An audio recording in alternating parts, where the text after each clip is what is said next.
नमस्कार दोस्तों, स्वागत है आप सभी का एक नए वीडियो में। और आज के इस वीडियो में मैं आपको ऑटोमोबाइल इंजीनियरिंग में कैम्बर एंगल के बारे में बताने वाला हूं कि कैम्बर एंगल क्या होता है, कैस्टर एंगल क्या होता है, पहियों में टो इन क्या होता है, टो आउट क्या होता है, और साथ ही साथ किंग पिन झुकाव कोण के बारे में भी आज के इस वीडियो में हम पढ़ेंगे। तो यानी ये सारे टॉपिक्स आज के इस वीडियो में कवर किए जाएंगे और ये सभी टॉपिक्स आपको मैं बहुत ही बेसिक लेवल से यहाँ पर एक्सप्लेन करूँगा, जिससे ये सारे टॉपिक्स आपको बहुत ही आसानी से यहाँ पर समझ में आ जाएंगे। ये सारे टॉपिक्स आपको मैं फिगर के माध्यम से बताऊंगा, जिससे आप फिगर के माध्यम से कनेक्ट करते हुए सारी चीज़ें बहुत ही आसानी से यहाँ पर समझ सकते हैं। तो चलिए सेशन को स्टार्ट करते हैं। देखिए, सेशन स्टार्ट करने से पहले आप सभी दोस्तों से एक छोटी सी रिक्वेस्ट है कि अभी तक आपने हमारे चैनल को सब्सक्राइब नहीं किया है तो चैनल को सब्सक्राइब कर लें, ताकि कोई किसी भी प्रकार की जो वीडियो आपके लिए अपलोड की जाए तो उसका नोटिफिकेशन सबसे पहले आपको ज़रूर मिल जाए। और वीडियो अच्छा लगे तो लाइक ज़रूर करें और अपने सभी दोस्तों तक वीडियो को शेयर अवश्य करिएगा। तो चलिए, सबसे पहले मैं आपको कैम्बर एंगल के बारे में बताने वाला हूं कि आखिर कैम्बर एंगल क्या होता है। देखिए, कैम्बर एंगल पढ़ने के लिए आपको केवल दो लाइनों का के बारे में जानकारी रखनी आवश्यक है। सबसे पहले ये आपके सामने जो स्ट्रक्चर बना है वो टायर का एक स्ट्रक्चर बनाया गया है। अब दो लाइनें कौन कौन सी हैं? एक लाइन आपको ध्यान रखनी है, टायर की सेंटर लाइन, जो कि यहाँ पर आपके लिए बनाकर दिखाई गई है, और दूसरी टायर की वर्टिकल लाइन, जो कि यहाँ पर इसके यहाँ पर इंडिकेट की गई है। तो इन्हीं दोनों लाइनों के माध्यम से आप जो है वो कैम्बर एंगल को बहुत ही आसानी से यहाँ पर डिफाइन कर सकते हैं कि टायर की सेंटर लाइन और टायर की वर्टिकल लाइन के बीच में जो बनने वाला एंगल होता है उसे ही हम कैम्बर एंगल के नाम से जानते हैं। आई थिंक कैम्बर एंगल क्या होता है आपको समझ में आ गया होगा। नहीं आया, एक बार फिर से देख लीजिए कि टायर के सेंटर लाइन और टायर के वर्टिकल लाइन के बीच में बनने वाला जो एंगल होता है उसे ही हम कैम्बर एंगल के नाम से जानते हैं। तो कैम्बर एंगल क्लियर। अब यहाँ पर मैं आपको बताता हूँ, कैम्बर एंगल दो प्रकार के होंगे। आपने इसके बारे में सुना ही होगा कि कैम्बर एंगल वो दो प्रकार का होता है। पहला आपका पॉजिटिव कैम्बर होता है और दूसरा आपका निगेटिव कैम्बर होता है। तो सबसे पहले आपको मैं बताता हूँ कि पॉजिटिव कैम्बर क्या होता है। देखिए, जब कैम्बर कोण बाहर की तरफ बनता है तो उसे हम पॉजिटिव कैम्बर कहते हैं। जैसे कि ये पहिए का झुकाव क्या है, थोड़ा बाहर की तरफ है, तो इस कंडीशन में जो एंगल बनता है उसे हम पॉजिटिव कैम्बर कहते हैं। और यहाँ पर पहिए का झुकाव कुछ अंदर की तरफ रखा गया है, तो इस कंडीशन में जो एंगल बनता है उसे हम निगेटिव कैम्बर कहते हैं। तो पॉजिटिव कैम्बर और निगेटिव कैम्बर आपको अच्छे से समझ में आ गए होंगे कि जो है टायर का झुकाव बाहर की तरफ होता है तो उस कंडीशन में पॉजिटिव कैम्बर बनता है, और जब टायर का झुकाव अंदर की ओर होता है तो उस कंडीशन में हमारा जो है निगेटिव कैम्बर बनता है। तो आई थिंक इतना आपको क्लियर हो गया होगा। और यहाँ पर भी आप देख सकते हैं कि ये जो टायर के दोनों ऊपरी वाला सिरा है इसका झुकाव अंदर की तरफ है तो निगेटिव कैम्बर, और यहाँ पर टायर के जो ऊपरी सिरे हैं इनका जो झुकाव है वो बाहर की तरफ है, तो ये आपका पॉजिटिव कैम्बर बन जाता है। तो पॉजिटिव कैम्बर, निगेटिव कैम्बर आपको क्लियर हो गया होगा। और यहीं पर आप ये एक दो बातें अवश्य याद रखिए कि चाहे आपका पॉजिटिव कैम्बर हो चाहे आपका निगेटिव कैम्बर हो, ये कैम्बर इसलिए रखा जाता है ताकि जो आपके टायर का घिसाव है वो असमान तरीके से हो, यानी कि किसी एक पर्टिकुलर जगह से आपका टायर ना घिसे, लगभग सभी जगहों से बराबर आपके टायर घिसे। तो कुछ इसलिए आपका कैम्बर रखा जाता है। और ये कैम्बर एंगल 2 डिग्री से ज़्यादा नहीं रखा जाता है, इसके भी बारे में आप ज़रूर ध्यान रखिएगा। देखिए, ये जो कैम्बर एंगल और जो आपका पॉजिटिव कैम्बर और निगेटिव कैम्बर होता है, ये व्हीकल के अगले पहिए में ही रखा जाता है। यानी कि जो आपकी गाड़ी होगी उसके केवल अगले पहिए में ही पॉजिटिव और निगेटिव कैम्बर होता है। पिछले वाले पहिए में किसी भी प्रकार का जो कैम्बर और कोण है वो नहीं रखा जाता। अब काफ़ी सारे बच्चों के मन में ये ज़रूर डाउट रहा होगा कि जो है आखिर कैम्बर एंगल आगे ही वाले पहिए में क्यों रखते हैं। तो इसका रीज़न भी आप यहाँ पर समझ लीजिए। तो सबसे पहले समझ लीजिए कि गाड़ी के जो आगे वाले पहिए होते हैं उनको कभी एक दूसरे के समांतर नहीं चढ़ाया जाता। एक दूसरे के समांतर का मतलब है कि वे दो पहिए जो हैं वो कभी बराबर नहीं लगाए जाते हैं, वो जो है असमान होते हैं। ठीक है, बल्कि उनका जो कैम्बर कोण है वो प्रायः धनात्मक होता है। यानी कि लगभग सभी गाड़ियों में जो आगे वाले पहिए होते हैं वो लगभग पॉजिटिव कैम्बर पर ही आधारित होते हैं, जिनके दोनों पहिए क्या होते हैं वो बाहर की तरफ फैले होते हैं या कुछ अंदर की तरफ। यहाँ से देखेंगे तो ये अंदर की तरफ होंगे और यहाँ से देखेंगे तो ये बाहर की तरफ फैले होते हैं। ऐसा क्यों किया जाता है, इसका कारण भी समझ लीजिए कि बियरिंग तथा किंग पिन में प्ले होने के कारण या गाड़ी में वज़न लादने के कारण कि जो अगले पहिए हैं वो अंदर की तरफ ज़्यादा ना झुक जाएँ, इसीलिए वहाँ पर कैम्बर कोण रखा जाता है कि जब हम अपनी गाड़ी में को कुछ हैवी सामान वग़ैरह लादते हैं या बैठते हैं, तो जो गाड़ी के जो झुके हुए पहिए हैं ये वाले, ये ऑटोमेटिक सीधा हो जाते हैं। इसीलिए कैम्बर जो है वहाँ पर कोण रखा जाता है, जो क्या करता है कि दोनों पहियों को लोड लादने के बाद सीधा कर देता है और दोनों पहियों में जो कैम्बर है वो समान ही रखा जाता है। यदि नेगेटिव कैम्बर है तो दोनों पहियों में नेगेटिव कैम्बर रहेगा,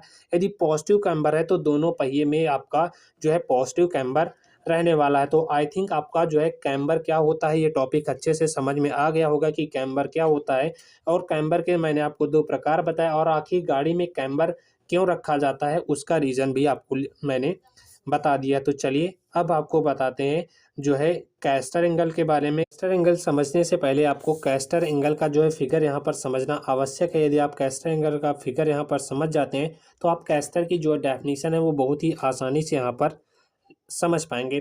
तो देखिए कैस्टर के यहाँ पर 3 डायग्राम दिखाए गए हैं। पहले में आपका जो है न्यूट्रल कैस्टर दिखाया गया है, दूसरे में आपका नेगेटिव कैस्टर दिखाया गया है और तीसरे में जो है आपका पॉजिटिव कैस्टर दिखाया गया है।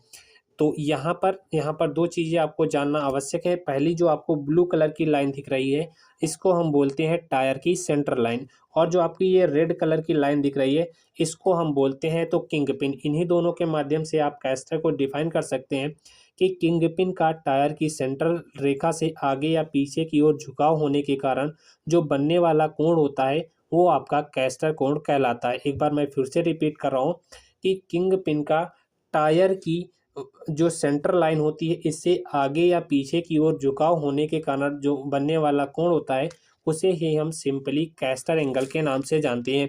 अब किंगपिन के झुकाव होने के कारण यहाँ पर कोण को 2 प्रकार से बांट दिया गया है। पहला आपका पॉजिटिव कैस्टर होता है, दूसरा आपका नेगेटिव कैस्टर होता है। तो चलिए सबसे पहले आपको बताते हैं पॉजिटिव कैस्टर के बारे में कि आखिर पॉजिटिव कैस्टर क्या होता है। देखिए पॉजिटिव कैस्टर को भी आप आसानी से समझ सकते हैं। सिंपली आप ये वाली लाइन कभी मत भूलिए, दोनों ये जो आपको ब्लू लाइन मैंने आपको बताई है, ये है आपकी टायर की सेंटर लाइन। तो जब किंग पिन का झुकाव टायर की सेंटर लाइन से आगे की तरफ होता है तो उस कंडीशन में बनने वाला जो एंगल होता है वो उसे आप पॉजिटिव एंगल कहते हैं। और वहीं नेगेटिव एंगल को भी आप कुछ इस प्रकार से डिफाइन कर सकते हैं कि यदि किंग पिन का झुकाव कोण जो है वो टायर की जो सेंटर लाइन है उससे पीछे की ओर होता है, तो उस कंडीशन में जो बनने वाला एंगल होता है उसे ही हम सिंपली नेगेटिव एंगल के नाम से जानते हैं। तो आई होप आपको जो है कैस्टर एंगल समझ में आ गया होगा, पॉजिटिव कैस्टर क्या होता है, नेगेटिव कैस्टर क्या होता है, अच्छे से समझ में आ गया होगा। आप इसको जो है यहाँ पर पढ़कर भी आसानी से समझ सकते हैं। तो चलिए अब चलते हैं नेक्स्ट पार्ट किंग पिन के बारे में कि आखिर किंग पिन का झुकाव क्या होता है।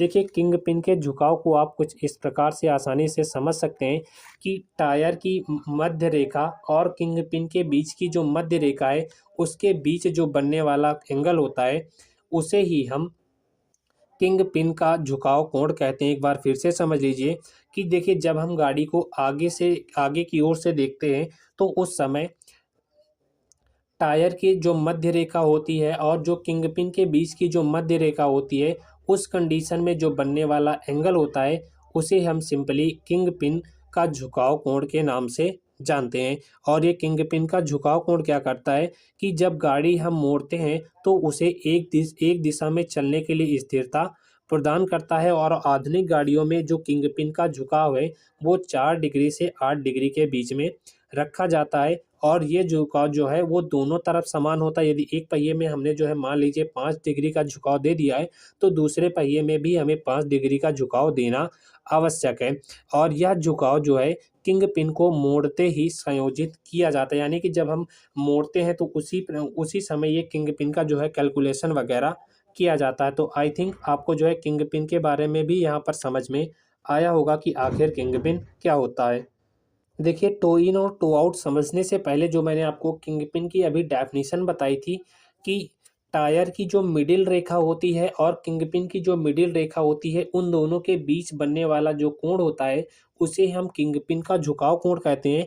और इससे इन दोनों रेखाओं का जो कटान बिंदु ज्ञात होता है, यानी कि इन दोनों रेखाओं के मिलने से जो कटान बिंदु यहाँ पर ज्ञात होता है, देखिए ये जो दोनों, ये टायर की वर्टिकल लाइन है और ये किंगपिन की जो मिडिल लाइन है, इन दोनों के बीच में जो कटान बिंदु होता है, इसी के अनुसार पहिए में टो आउट भी रखा जाता है और यहीं से पहिए में जो है वो टो इन भी रखा जाता है। देखिए, अब टो इन और टो आउट को भी आप यहाँ पर बहुत आसानी से समझ सकते हैं कि टायर की वर्टिकल लाइन और जो किंगपिन की मिडिल लाइन यदि पहिए को ऊपर की ओर काटती है, यानी कि ज़मीन से ऊपर काटेगी, तो इस कंडीशन में जो पहिया होगा वो आपका टो इन बनेगा। और वही यहाँ पर भी आप देख सकते हैं कि टायर की वर्टिकल लाइन और किंगपिन की जो मिडिल लाइन है, इनमें जो बनने वाला जो एंगल है वो एक दूसरे को जो है वो ज़मीन के नीचे काट रहे हैं। तो इस कंडीशन में जो बनने वाला जो स्थिति होती है उसे हम टो आउट के नाम से जानते हैं। और वही चीज़ यहाँ पर आपके लिए मैंने फिगर के माध्यम से लिख भी रखी है। पहले आप समझिए टो आउट क्या होता है। देखिए, जब पहिए की जो आपकी जो आपका पहिया है उसका सेंटर लाइन और किंगपिन की जो सेंटर लाइन है वो यदि भूमि के नीचे यानी कि ज़मीन के नीचे आकर मिलती हैं, उन दोनों का रेशियो लिया जाता है। यदि वो ज़मीन के नीचे आकर यानी कि नीचे साइड आके मिलती हैं, तो इस कंडीशन को हम टो आउट की कंडीशन कहते हैं। अब टो इन क्या होता है इसको भी यहाँ पर समझ लीजिए कि टो इन आखिर क्या होता है।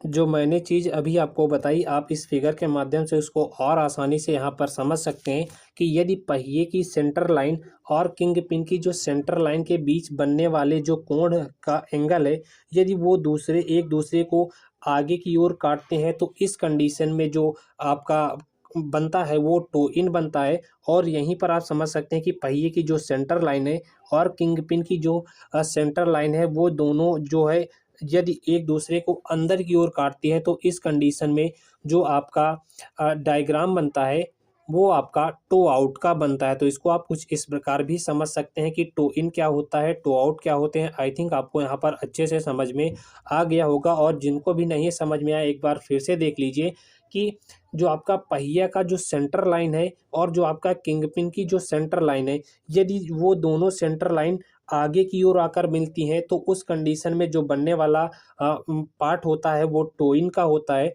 और यदि पहिए की सेंटर लाइन और किंगपिन की सेंटर लाइन यदि अंदर की ओर आकर मिलती है, अंदर की ओर एक पॉइंट पर आकर काटती हैं, तो इस कंडीशन में जो आपका पार्ट बनता है वो टो आउट का बनता है। तो आई थिंक आपको इतना समझ में आ गया होगा कि पहिए में टो इन क्या होता है और टो आउट क्या होता है। बाकी आपको सारी चीज़ें यहाँ पर मैंने 100% कोशिश की आपको समझाने की कि बहुत ही आसानी से यहाँ पर समझ में आ जाए। तो इनको आप जो है पढ़कर भी आसानी से रिवाइज कर सकते हैं। इसकी पीडीएफ आपको टेलीग्राम पर मिल जाएगी। तो आई होप आपको जो है कैम्बर एंगल क्या होता है पहिए में वो समझ में आ गया होगा, कैस्टर एंगल क्या होता है वो भी समझ में आ गया होगा। और हमने यहाँ पर जो है किंग पिन का यानी कि पहिए में किस प्रकार झुकाव होता है उसके बारे में भी पढ़ लिया है। और टो इन क्या होता है, टो आउट क्या होता है, इसको भी आप आसानी से यहाँ पर समझ सकते हैं। तो आई होप वीडियो अच्छा लगा हो तो लाइक ज़रूर कर दें और चैनल पर आप पहली बार विजिट कर रहे हैं तो सब्सक्राइब करना बिल्कुल ही मत भूलें, ताकि आगे आने वाली कोई भी वीडियोस की नोटिफिकेशन आपसे छूटने ना पाए। टेलीग्राम ज्वाइन कर लीजिएगा, लिंक आपको जो है वो डिस्क्रिप्शन बॉक्स में दी गई है, वहाँ से जाकर आप इसकी पीडीएफ वगैरह डाउनलोड कर सकते हैं। फिलहाल आज के इस वीडियो में ये तक, मिलते हैं आपसे नेक्स्ट वीडियो में किसी और टॉपिक के साथ। तब तक के लिए धन्यवाद।